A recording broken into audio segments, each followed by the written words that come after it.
নমস্কার। হারানো আসরের একটি নতুন গল্পে আপনাকে স্বাগত। আমাদের আজকের গল্প আশাপূর্ণা দেবীর লেখা অভিযোগ। গল্প পাঠে আমি সোমালি।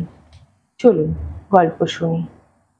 অভিজাত বিপণী নয়, ফুটপাতে চট পেতে পাতিয়ে বসা স্বল্পক্ষণ স্থায়ী তুচ্ছ দোকান। তবু রকমারি মনোহারীর বিচিত্র সমাবেশে অনেকগুলি মাথাকে টেনে এনে সেখানে ঝুঁকিয়ে ফেলেছে। তা অনেক অপ্রয়োজনীয় বস্তু এখানে মেলে, যেমন চিরুনি, মাথার কাঁটা, সেফটিপিন, তালা চাবি, দুধের ছাঁকনি, মশারির ফিতে, বোতাম, সুতোর রিল, আরও এটা ওটা। তবে অপ্রয়োজনের সংখ্যাই বেশি। কিন্তু অপ্রয়োজনীয়কে প্রয়োজনীয় থেকে আকর্ষণীয় করে তোলার নামই তো ব্যবসার আর্ট। আর সে ব্যাপারে এই ফুটপাতের দোকানিরাও কম আর্টিস্ট নয়। এ দোকানের দোকানি প্লাস্টিকের অজস্র সম্ভার ছাড়াও কাঁচ, কাঠ, লোহা, পিতল, টিন, পুঁথি ইত্যাদিতে গড়া মালা, চুড়ি, কানের দুল, পিন, লকেট, আংটি, বোতামের সম্ভার এমন মোহনীয় করে সাজিয়ে রেখেছে যে পথ চলতে লোক অকারণেও একবার না দাঁড়িয়ে পড়ে পারবে না। অবশ্য প্রধানত মহিলাকুল বস্তুর আকর্ষণের কাছে যারা চিরশিশু। অস্বীকার করে লাভ নেই, দরকার না থাকলেও মনোহরের দোকানের সামনে একবার দাঁড়িয়ে না পড়ে পারেন না তারা। আর রঙিন খেলনার দোকানের সামনে সহসা দাঁড়িয়ে পড়া ঠাকুমা এবং নাতনির চোখে কি একই আহ্লাদের আলো জ্বলে ওঠে না? শাড়ির দোকানের সামনে দাঁড়ানো মা মেয়ের চোখের একই প্রেমাকুল দীপ্তি। আমার খানিকটা মশারির ফিতের দরকার ছিল, তাই ভিড় কমার অপেক্ষায় একটু দাঁড়িয়েছিলাম। কমার বদলে ভিড় বেড়েই গেল। বছর ছয়েকের একটা মেয়ে বোধ করি বাপের সঙ্গে অনর্গল কথা বলতে বলতে পথ চলতে চলতে হঠাৎ দাঁড়িয়ে পড়ল। পুরনো কথায় ছেদ টেনে বলে উঠল, বাবা, তুমি যে একদিন বলেছিলে মালা কিনে দেবে। বলতে কি বাবার প্রতিশ্রুতি রক্ষার ইচ্ছের আভাস মাত্র দেখতে পাওয়া গেল না। মেয়েকে টানবার চেষ্টা করে বলে উঠলেন ভদ্রলোক, হবে হবে, তারা কি, চল চল। না, আমি মালা নেব। মেয়েটা পাদমেকং নগচ্ছামির ভঙ্গিতে দাঁড়িয়ে থেকে বাবাকে টেনে ধরে রাখলো সেই দোকানের কাছে এবং পিতা কন্যা দ্রুত বাক্যালাপ চলল। মেয়ের স্বরে অভিযোগ, বাপের স্বরে প্রবোধ। তুমি কেবল বলো পাওয়া যায় না, পাওয়া যায় না। এই তো কত মালা। ধুর, ও মালা আবার ভালো নাকি? ও তো ফুটপাতের। হোক ফুটপাতের, আমি এই নীল মালাটা নেব। আরে ছি, ওই নীল মালাটা এই তোর পছন্দ? না, তোর কোনো বুদ্ধি নেই খুকু। এর থেকে অনেক ভালো ভালো মালা নিউ মার্কেটে পাওয়া যায়। বাপের এই প্রবোধ বাণীতে ভুলবে খুকুটি এমন অবোধ বলে মনে হলো না। এ যুগের সব খুকুর মতোই সে যে প্রবলা তা তার প্রতিবাদেই বোঝা গেল। স্বর তীব্র, তীক্ষ্ণ, উচ্চ। নিউ মার্কেটের মালা চাই না, আমি ওই নীল মালাটাই নেব। না, তোকে নিয়ে দেখছি রাস্তায় বেরোবার জো নেই। এত বেরোলেই কেবল এটা নেব ওটা নেব।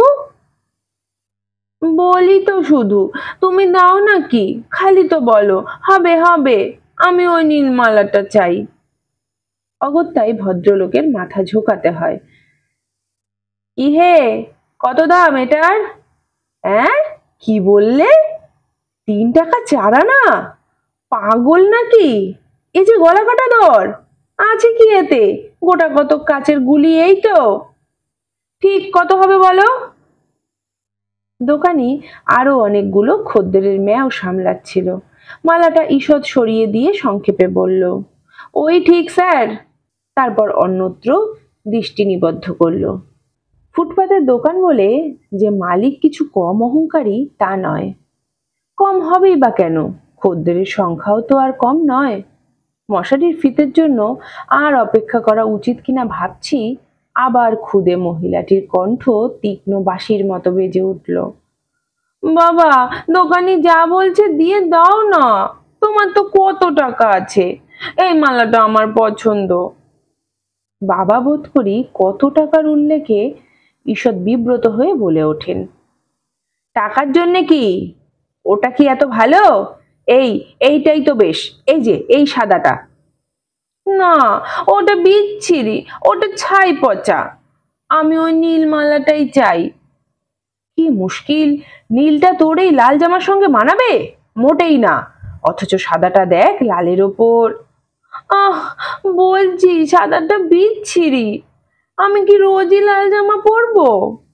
ভদ্রলোক বিরক্তিতে মুখ কুঁচকে বলেন, এই এক ফ্যাচাঙে মেয়ে হয়েছে, যা ধরবে তা করবে। আর দোকানিরাও একেবারে, ও হে বাবু দিয়ে দাও, এইটাই দিয়ে দাও, এই শুধু 3 টাকা, চারানা ফারানা দেব না। দোকানি মালাটাকে আরেকটু কাছে টেনে নিয়ে মদ গর্ব চালে বলে, কমবে না বাবু, 1 দর। 1 দর বললেই হলো 1 দর? কি একেবারে সাহেব পাড়ার দোকান, 3 টাকা 2 আনায় দেবে? দোকানি কান দেয় না। দোকানি তখন অন্য একটি মহিলার সঙ্গে ঘোরতর বচসায় ব্যস্ত। মহিলাটি 1 গজা স্টেনলেস স্টিলের বালা তুলে ধরে ঘুরিয়ে ঘুরিয়ে রায় দিচ্ছেন, এটা ভালো স্টিল নয়, দস্তা মেশানো, জল লাগলেই কালো হয়ে যাবে। দোকানি দীপ্ত প্রতিবাদে ঘোষণা করছে তার দোকানের জিনিসে ভেজাল নেই, আসল স্টিল। অন্যমনস্ক হয়ে গিয়েছিলাম, ভাবছিলাম কোনো অসতর্কতার অবসরে যুগ উল্টো মুখে হাঁটছে, খেয়ালও করছি না আমরা। মেয়েরা দিব্যি স্বেচ্ছায় পরমানন্দে লোহার বালা হাতে পড়ছে, লোহার মল পায়ে গলাচ্ছে। এমনি করেই আমরা কোনো ফাঁকে হয়তো রন্ধন শিল্পকে পরিত্যাগ করে ফিরে যাব কাঁচা ফলমূলে, ফিরে যাব শিব ধর্ম থেকে জীব ধর্মে। হঠাৎ যেন এই অন্যমনস্কতার সুযোগে হুড়মুড়িয়ে ঝড় উঠল একেবারে আচমকা, বিশ্রী এলোমেলো সবকিছু তোলপাড় করা ঝড়। কখন যে আকাশে মেঘ জমেছিল আর কখন যে বাতাস প্রস্তুত হচ্ছিল তার সঙ্গে লড়াইয়ের জন্য, কে জানে। ঝড়টা এলো দিশেহারা করে তোলার মতন। পথে দোকানিরা সকলেই মালপত্র গুটিয়ে তাড়াতাড়ি রাবার ক্লথের টুকরো চাপা দিতে থাকে, কারণ এ ঝড়ের পিছনে বৃষ্টি অনিবার্য। এ সন্ধ্যায় বিক্রির আশায় জলাঞ্জলি। আমিও মশারির ফিতের আশায় জলাঞ্জলি দিয়ে দ্রুত পা চালাই বাসের রাস্তার অভিমুখে। সবাই ছুটতে শুরু করেছে, ধুলোর ঝড় ছুটেছে সঙ্গে সঙ্গে। মাঝে মাঝে ঝড়ের গর্জন ছাপিয়ে দুর্দান্ত 1 টুকরো কথা বেজে উঠছে, এই চোখ বুজে ছোট, চোখে বালি ঢুকবে, থাক থাক রাখো, এখন জুতো কেনা, এই পাজি ছেলে একা দৌড়াচ্ছিস যে, হাত ধর আমার। আবার ঝড়ের গর্জন তাড়া দিচ্ছে তাদের, ক্রুদ্ধ তীব্র অভিযোগের মতন ভঙ্গি সে ঝড়ের। হঠাৎ একেবারে পিছন থেকে একটা শিশু কণ্ঠের ক্ষুব্ধ অভিযোগ যেন ওই ঝড়ের উপরেই আছড়ে পড়ল, মালাটা এমনি নিলে কেন বাবা? অজ্ঞাতসারেই ফিরে তাকালাম, দেখলাম সেই পিতাকন্যা। ঝড়ে মেয়েটার চুল উঠছে, ফ্রক উঠছে, বাপের সঙ্গে তাল দিয়ে ছুটতে হাঁপিয়ে উঠছে, তবু গলার স্বর তীব্র তীক্ষ্ণ, ও বাবা মালাটার দাম দিলে না। বাবা কানে যে এ অভিযোগ প্রবেশ করলো এমন মনে হলো না। তিনি অম্লান চিত্তে বলে উঠলেন, এইটুকু ছুটতেই হাঁপিয়ে পড়ছিল, কি তবে তুই দৌড়ে ফার্স্ট হোস খুকু, আয় আয় তাড়াতাড়ি আয়। মেয়েটা যথাসম্ভব তাড়াতাড়ি আসে, কিন্তু নালিশটা ছাড়ে না, বাবা মালাটা এমনি নিলে কেন? বাবা কিন্তু অন্য প্রসঙ্গে ব্যস্ত, এই খুকু রাস্তার ওই লাল আলোগুলো হঠাৎ হঠাৎ জ্বলে কেন বল দেখি, জানিস না তো? জ্বলে ওঠে গাড়িদের থামিয়ে ফেলার জন্য। বাবা ঝড়ের মাঝখানে মালাটা এমনি তুলে নিলে তুমি। আচ্ছা খুকু, কাল তোদের পরীক্ষা না? কিসের পরীক্ষা? তুই তো তাদের ফার্স্ট হবি। ঝড়ের শব্দ কমে আসছে, মানুষের কণ্ঠস্বর ক্রমশই জয়ী হচ্ছে, বাবা দোকানিকে না বলে মালাটা নিলে কেন? বাবা যেন এতক্ষণে সচকিত হন, যেন এতক্ষণে মেয়ের অভিযোগ তার কানে পৌঁছয়। সস্নেহ করুণায় বলে ওঠেন, কি বলছিস, দোকানিকে না বলে? এই দেখো বোকা মেয়ের কথা, না বলে কি রে, বললাম না যখন ঝড় উঠলো।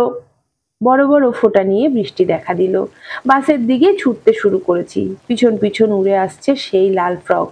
তুমি বাজে কথা বলছো, তুমি না বলে নিয়ে নিলে। বাবা এবার বিরক্ত হয়ে ধমক দেন, দেখ খুকু বাজে ফ্যাচ ফ্যাচ করিস নে, না বলে আবার নেওয়া যায়? দোকানি কি তোর মামা যে আমায় অমনি দেবে? আমি দেখবো না, খুকু ক্রুদ্ধ গর্জনে বলে, আমি চোখ বন্ধ করে থাকবো?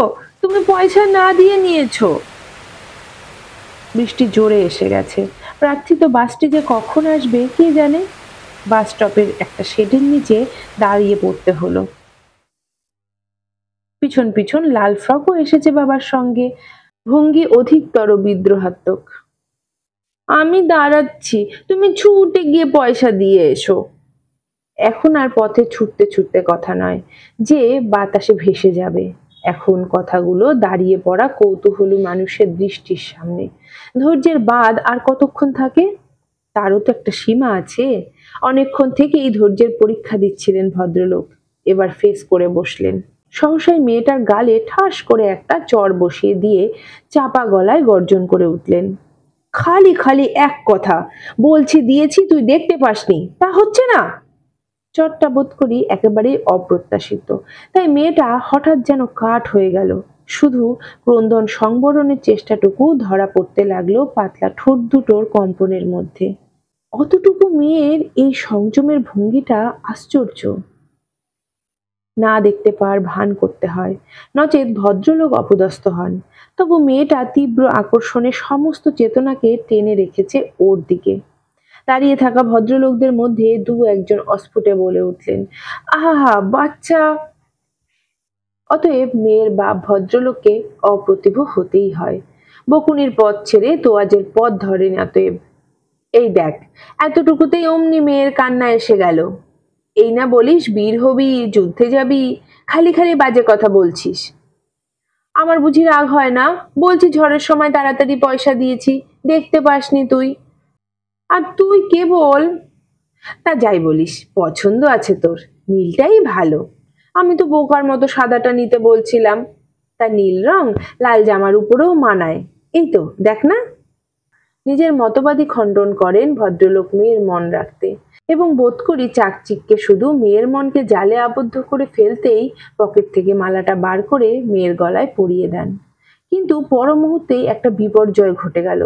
মেয়েটা দু হাতে প্রবল টান দিয়ে মালাটা ছিঁড়ে কুটি কুটি করে দানাগুলো ছুঁড়ে ছড়িয়ে ফেলে দিতে দিতে এতক্ষণে আটকে রাখা কান্নাটাকেও ছড়িয়ে দিল।